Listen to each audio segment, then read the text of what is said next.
Pushpa 2 release రోజు జరిగిన ఘటనపై సిపిఐ సీనియర్ నేత నారాయణ ఆవేదన వ్యక్తం చేశారు. సినిమా చూడ్డానికని వెళ్లి మహిళ ప్రాణాలు కోల్పోవడం అనేది అత్యంత బాధాకరమైన విషయమన్నారు. అయితే ఈ ఘటనలో పోలీసుల తప్పేం లేదని, ఇలాంటి ఘటనలు భవిష్యత్తులో జరగకుండా చర్యలు తీసుకోవాలని అన్నారు. మరొకవైపు సినిమా టికెట్ రేట్ల పెంపును కూడా ఆయన ఖండించారు.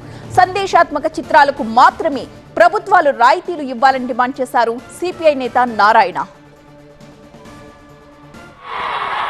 పుష్ప సినిమా రిలీజ్ సందర్భంగా ఈ అల్లు అర్జున్ ఆ సినిమాకి వెళ్ళడం, ఆ తొక్కిసారి జరగడం, అందులో రేవతి అనే ఒక మహిళ చనిపోవడం, ఆమె సినిమాలు చూడడానికి వచ్చింది టికెట్ కొనుక్కొని.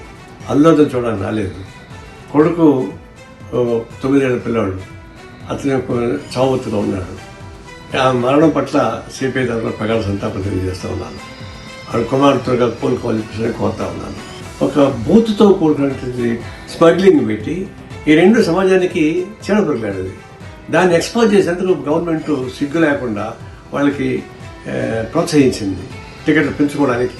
ఆ 700, 1000 రూపాయలు, 3000 రూపాయలు పెంచుకొని టికెట్ ఇస్తే 3000 రూపాయలు ప్రభుత్వం ప్రకటిస్తే వాడు 6000 రూపాయలు అమ్ముకున్నాడు. అంటే ప్రభుత్వం ఏం చేయాలా? అదేమన్నా ఆదర్శమైన సినిమా, అదేమన్నా జాతి సమాజానికి ఉపయోగపడే సినిమా కాదు కదా. కాబట్టి ప్రభుత్వం అట్లాంటి ప్రోత్సహించిన తప్పు. పోలీసులు తప్పులేం లేదు, వాళ్ళకి పని లేదు. ఇట్లాంటి భవిష్యత్తులో జరగకుండా కావాల్సిన ఏర్పాట్లు ఆ సినిమా ప్రేక్షకులు తీసుకోవాలి, సినిమాలో ఉన్న నాయకులు కళాకారులు తీసుకోవాలి, రాజకీయ నాయకులు తీసుకోవాలి, తర్వాత ప్రగతిశీల కాకుండా చర్యలు తీసుకోవాలి.